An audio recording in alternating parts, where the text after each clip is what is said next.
went down through history so far from the 1950s, which we continue in various ways. I know, Agatha, you've read this. Yes. Yeah. It's really good. It reads like a soap opera. Yes. Anyway, the booklet, as I say, is meant as a rough facsimile of that. So it's yours to keep. And the other thing that's meant to suggest something about Emily Dickinson's life is the chocolate chip cookies. Actually, these are back-to-school cookies, which I make every year for people going back to school. At the time of her death, probably most people in town knew Emily Dickinson was a gardener, first of all, as a baker for children, second of all. And she loved to make ginger cakes, and she made cookies.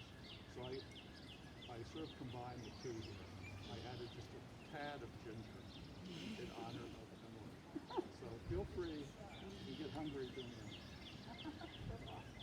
God of everything.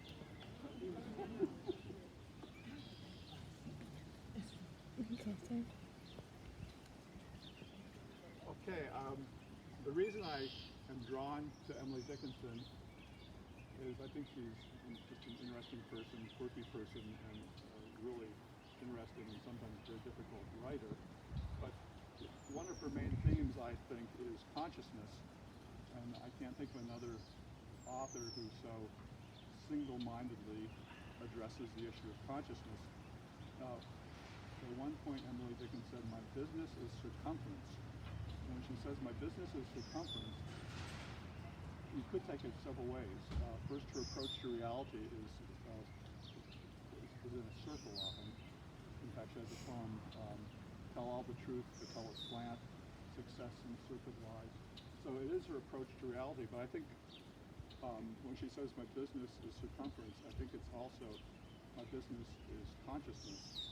And she's frequently concerned, thinks of how the liberating forces of consciousness, like in her poem, "The range is wider than the sky," it's just sort of the infinite nature of our consciousness. But the consciousness can also be a thorn, as in her line, "Captivity is consciousness, so is liberty." So it's got a dual edge to it, consciousness. It can be liberating, it can also torture you. So her poems go back and forth on that. The poem I chose, like 300.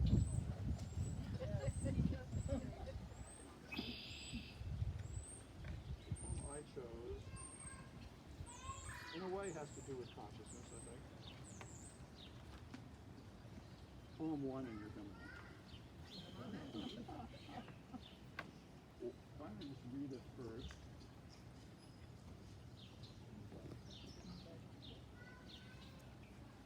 Before I read it, just notice the second word, "I'm seated." It's a loaded word, I think. I think it suggests also S-E-E-D-E-D. Become this potent force. And also keep in mind the Civil War was going on at the time, so I'm sure at the time she wrote this. Anyway, this is sort of her Declaration of Independence, her second baptism, as you'll see. It's fairly straightforward. "I'm seated, I've stopped being theirs.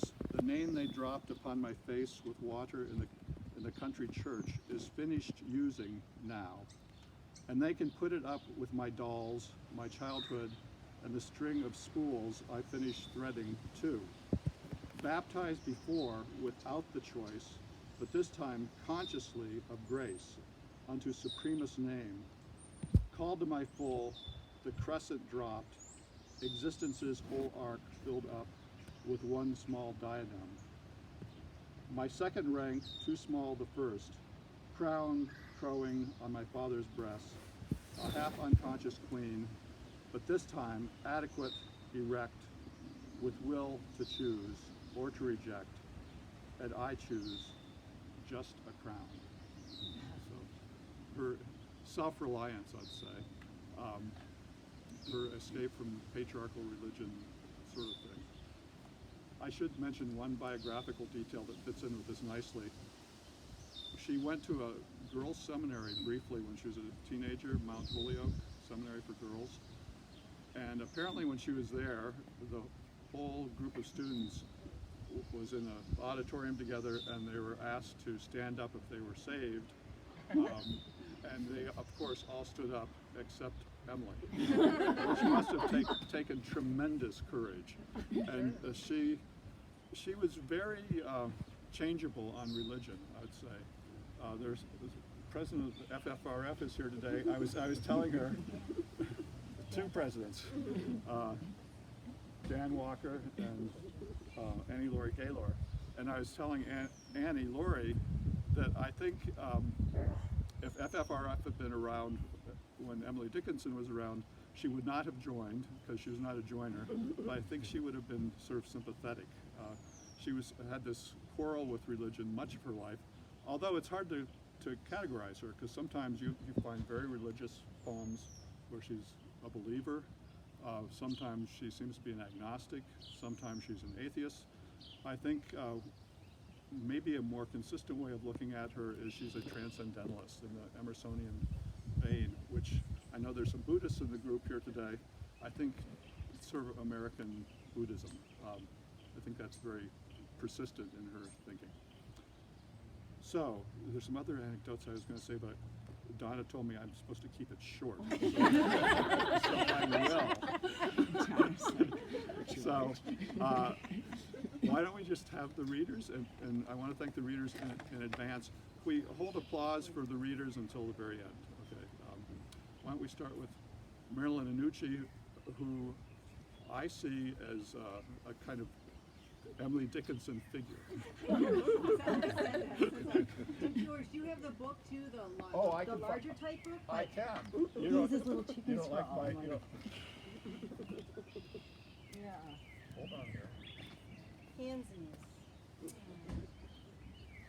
I like to. I think that Emily Dickinson. She didn't really mind not being published in her life. And She I think, published 10 poems out of 1,800. yeah, but she kept track of them all, and all these little folios. And I think she thought it was more like she was very private. I think it was safer not to be published. People might think she was heretical, because of her, like you said, that changeability.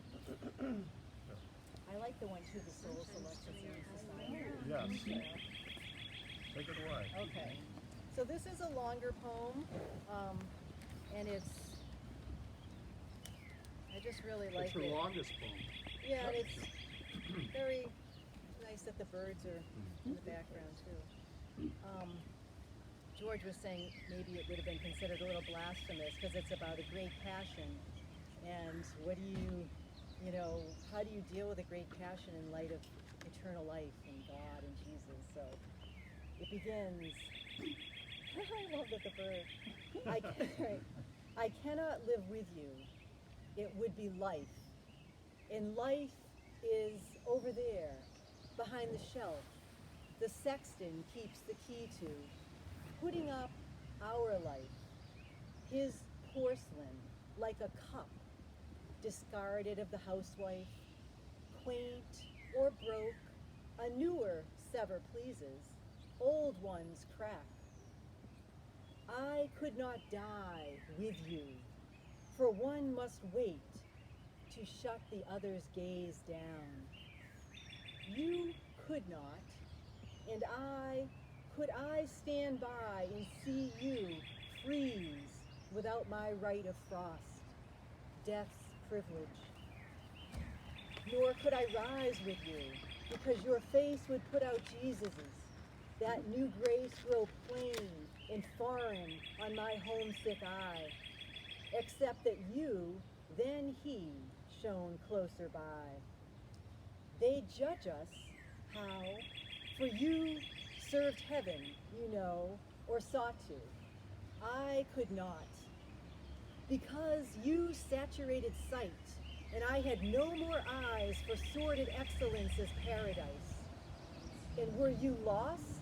I would be, though my name rang loudest on the heavenly fame. And were you saved, and I condemned to be where you were not, that self were hell to me.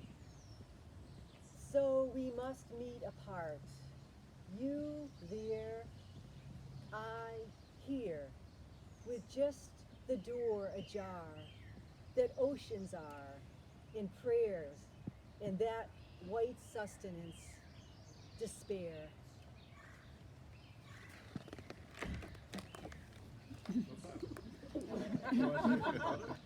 Oh, they're just, It's optional. yeah, no, I just love the kind of, what do you do in the face of great passion, right? And of course there is speculation.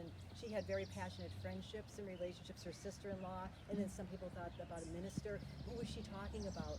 But just there's a, what do you do in the face of great passion when there's also this promise, right, of this afterlife in God, and she's saying, you would put out Jesus' sight, like in hell is being without you, in heaven is only being with you. So what do? We're mortal beings and we don't last forever. And if we go on, so what I love about Dickinson is she always raises these questions, that get us to think about existence, in matters of existence, in matters of love and in death and all the big questions. And even though she wasn't in Donne's time a metaphysical poet, but she really is a metaphysical poet when you say a poet of consciousness.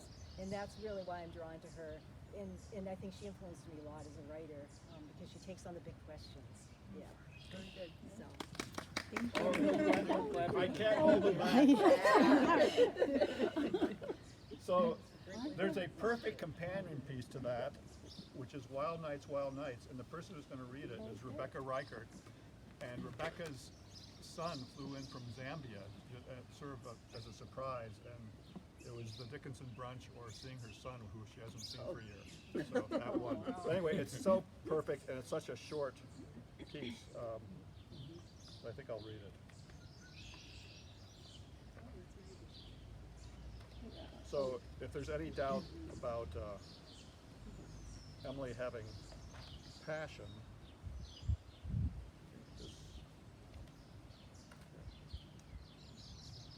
by the way, I used to teach this poem, and if you actually try to figure the metaphors out, you could drive yourself crazy, but you'll get the general sense. Wild nights, were I with thee, wild nights should be our luxury. Futile the winds to a hard in port, done with the compass, done with the chart, rowing in Eden, ah, the sea, might I but more tonight in thee. Even though the metaphors are tough, the last one's pretty clear.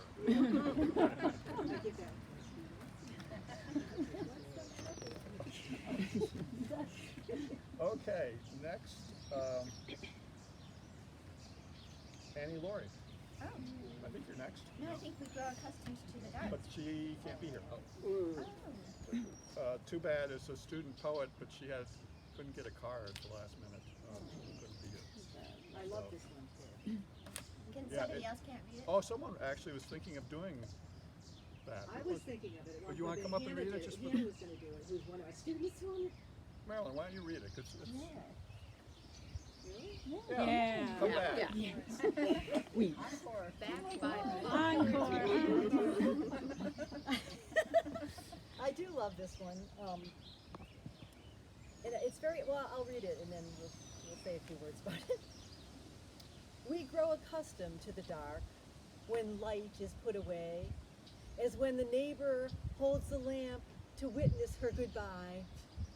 A moment we uncertain step for newness of the night, then fit our vision to the dark and meet the road erect. And so of larger darknesses, those evenings of the brain when not a moon disclose a sign or star come out within. The bravest grope a little and sometimes hit a tree directly in the forehead. But as they learn to see, either the darkness alters or something in the sight adjusts itself to midnight in life steps almost straight. And I love the end because she was not a sentimentalist. She was a realist, and it's like life steps almost straight. It's not going to be the same. Sometimes it isn't the same, right?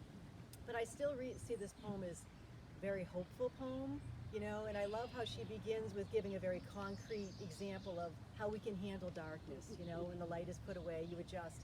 And then those evenings of the brain, you know, and then like the internal darknesses. And sometimes it's something that is actually unalterable. Somebody dies and they're never going to come back. And other times it might be a depression that you can get over. But whatever it is, it alters us, you know, but we can go on.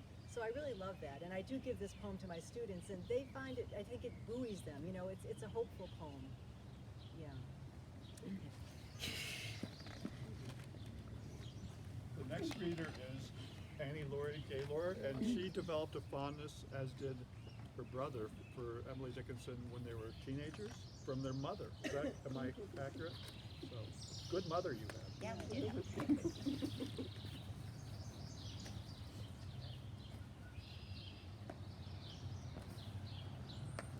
Well, I picked this poem partly because it's very short. But actually, one of my very favorite poems is the next poem, These Are the Days When Birds Come Back.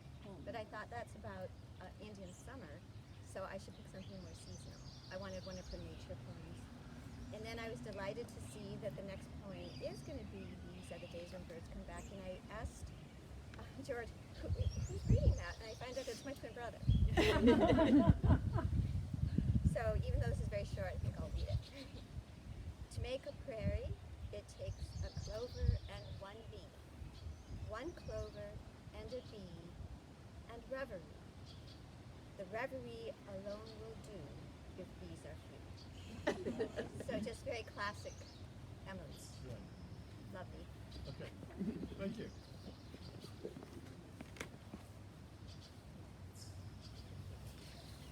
Not only is Ian her brother, Ian is her twin brother. You probably get that a lot. We're not identical. Otherwise you'd have to read the same poem. Right. First of all, I'd like to thank George and Donna for this charming event.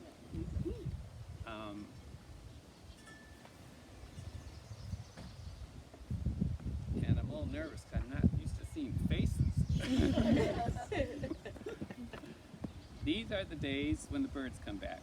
A very few, a bird or two, to take a backward look. These are the days when skies resume the old sophistries of June, a blue and gold mistake. O fraud that cannot cheat the bee, almost thy plausibility induces my belief. Till ranks of seeds their witness bear, and softly through the altered air hurries a timid leaf. O sacrament of summer days, O last communion in the haze, permit a child to join. Thy sacred emblems to partake, thy consecrated bread to take, and thine, and I think it's taste, thine immortal wine.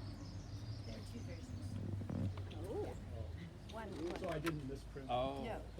One of the versions is to take a backward glance. She had two versions. Okay. Taste thine immortal wine. There's two. So I wonder if anybody wants to talk about the musicality of her approach. Go ahead, you may. Well, I don't really, I think Dan, you talked about the influence of hymns Yeah. on her meter. And it's just very obvious in this poem, it's so musical. That's all I would say, but Yeah. Jim's had a definite influence on her meter. And as far as all the dashes, how to explain those, except she said, she told Captain Colonel Higginson, one of her friends, that her gait was sporadic. My guess is that's how she thought. Let's see, Allison Townsend is next. Allison is a very fine poet and a dear colleague from Whitewater. This is such a nice gathering. I said to someone, for Tom and me, this is our virgin experience of being with other people. So what a way to do it. Thank you, George and Donna. It's beautiful. This poem I picked because it just feels so appropriate for this time. It's not one of her most imagistic poems. I think of it as one of her more conceptual poems. But I think it has the most, maybe my favorite line that Dickinson ever wrote, which is the first line, "Forever is composed of nows." I mean, there's there's the Buddhist Emily, you know. And I just thought it was so appropriate for the time that we've lived through and the time that we're coming out of, you know. So I will go ahead and read it.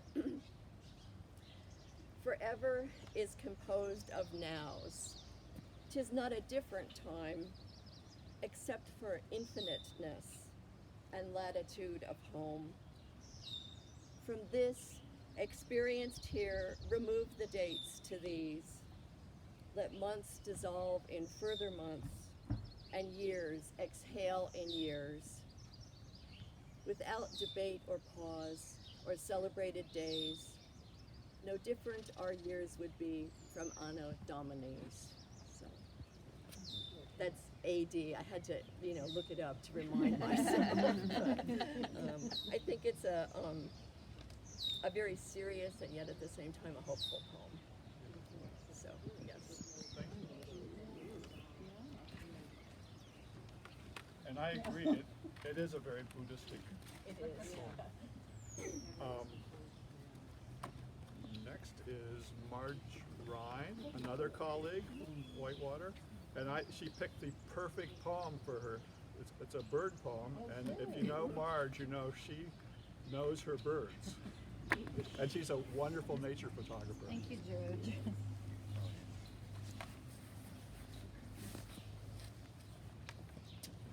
So that's true. I chose this poem because it's about birds.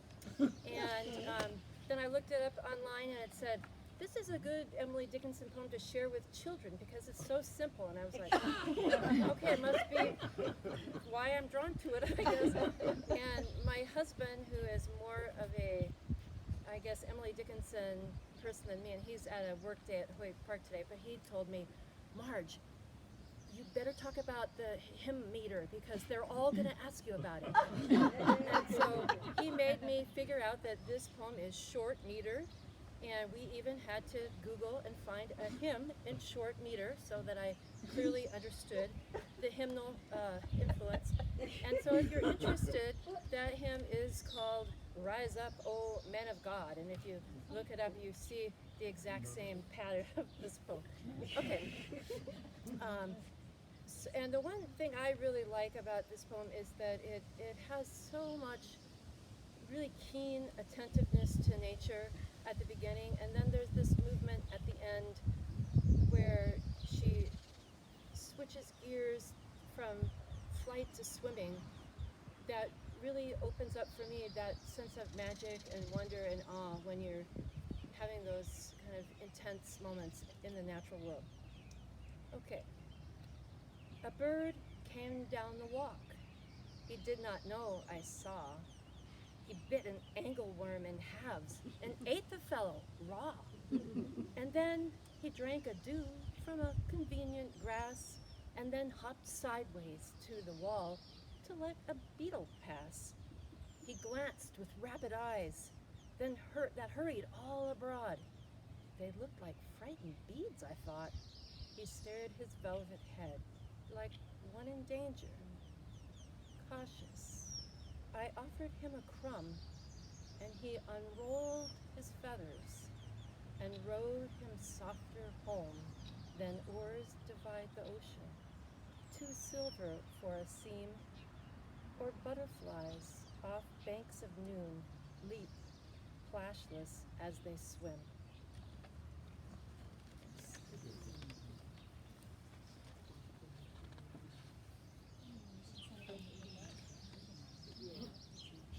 Emily Dickinson has a number of bird poems, and she especially loved hummingbirds. And I'm glad the sun surf came out, but I would be even happier if the hummingbirds would come by. Then I go, next poem is going to be read by Elena Levin-Navarro, I believe. Yeah. And Elena is another colleague, is current department chair of languages and literatures at Whitewater. And most of you probably don't know this, but we co-taught a class together once a long time ago on utopias and dystopias, and it was so much fun. Anyway.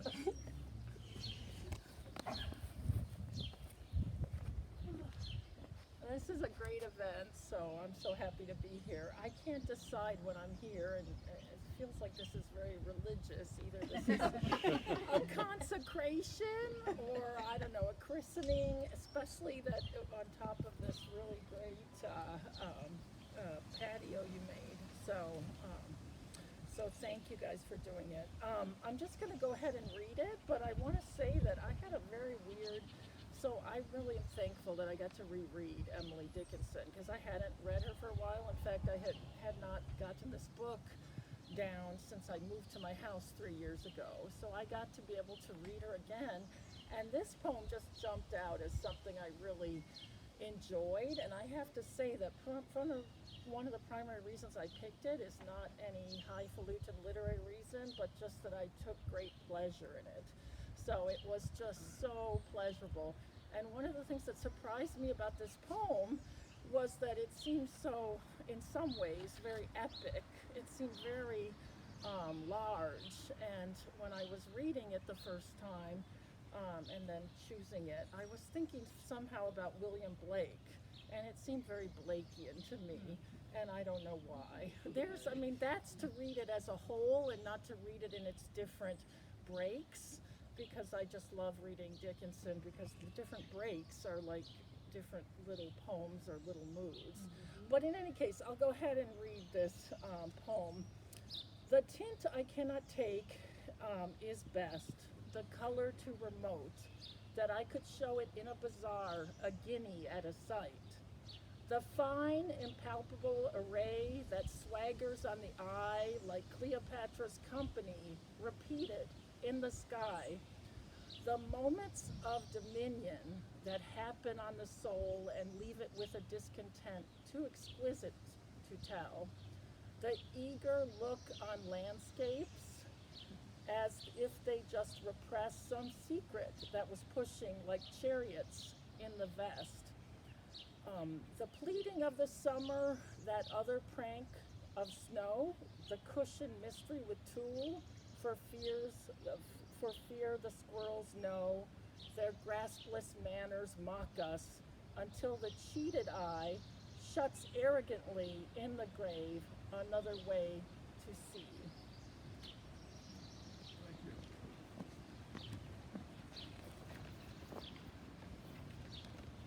The last reader is Jeannie Tomasco, and Marilyn, you know Jeannie better than I do. Do you want to say? What? You want to introduce Jeannie since? Am I? No, Jeannie. Just say a word. Jeannie Tomasco, who is a wonderful, she's my friend and a wonderful, and a nurse and a wonderful poet. And really, Annette, I would say you're a naturalist. You and Steve go on, notice a lot about the natural world and birds, and I've learned a lot from you. And she's also a wonderful artist. She does all these really quirky drawings, including the blue dog, which is something she's doing her recent series. So, Okay. look her up, and they have a website. This is about Jeannie Tomasco. obscurity. You'll find her books on the website. Dear Thank Jeannie, you, Marilyn. I'm happy you're here. Yeah, so that's why I picked this, because I love obscurity. So, I think what I liked, it's so short, but there's so much in it, and I like the kind of the recognition of a kindred spirit is what really drew me to it. And then when you have that, it's like, we have our little life and our secrets, and we don't need the world kind of thing. I like that. And then I like the I thought, like, what would she think of us in social media? Anyway. I hope she doesn't have a Facebook page, but maybe she does. I'm nobody. Who are you? Are you nobody too? Then there's a pair of us. Don't tell. They'd advertise, How dreary to be somebody. How public, like a frog. To tell one's name the livelong June to an admiring bog. And I have to say, I love that. How public, like a frog. It's great. Thank you. Let's give an applause for all the readers. And Rick Olling couldn't get his his second shot in time. So he was going to read this last poem. I included it since he was so excited about it. He found this alternate version. It's so Rick Oling. He found this alternate version of this poem he liked, and he liked the alternate version so much more. So it's in the last page. What he really liked was, let me get my glasses. He liked the prudent carries a revolver. He bolts the door. For some reason that stuck with Rick. Anyway, thanks for everyone. Thanks for coming. There's time left to socialize this. Besides being an Emily Dickinson celebration, it's a celebration of end of isolation. So socialize if you feel better outdoors, stay outdoors. If you want to go in, fine. If you want more wine, please give a round of applause for Sarah, who's been helping today. And she will pour you more wine if you want, and as well as cookies, which have a little bit of ginger in them. Big round of applause for George.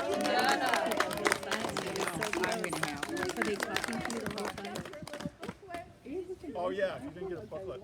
I just noticed mine came apart, so treat them carefully. Oh, yeah. Oh, hey, before you go, oh my God, I forgot one essential thing. There's one person who really wanted to be here today, Gay Davidson Zelski, and she couldn't be here, but she wanted me to say a word. She suffers from the same disease that killed Emily Dickinson. It was called Bright's disease at the time. It's a disease that attacks the kidneys. Anyway, compounding the problem she wanted me to tell you all this, compounding the problem is she has an autoimmune issue, so she can't get her COVID shot. So she would have definitely been here, and she felt so bad that she wrote a poem. I won't read the whole poem, I just want to read an excerpt or two, and I will leave copies if you want to take a look. Yeah, you'll see there's some Emily Dickinson lines woven into this. Irony it's called Emily in the Arboretum. Irony is a thing with heavy feathers, and everywhere as the old couple shamble and stroll past budding lilacs, wing to wing in the spring arboretum, they appreciate more than ever, since even the healthiest know behind the lavender flowers is the thorn of death. So this joy in the arboretum has death implied by it. And then I'll skip to the end. As a slender fellow in our common field slithers beside us our whole lifetimes and eventually flicks that narrow mottled tongue too close, so that we fly past that setting sun, unvaxxed, unable to hold our waters, swollen, but not with pride, but rather passion and a sadness that has become our companion, reduced only by leaking out our pens. I shall henceforth wear white against the ticks on my own boggy acre, and braid my hair, I too, I may. I will see the setting sun just as you do, and the afterglow, this poetry. So I'll have a few copies here if anyone would like to read the whole poem. Again, help yourself to food. There's a whole lot, and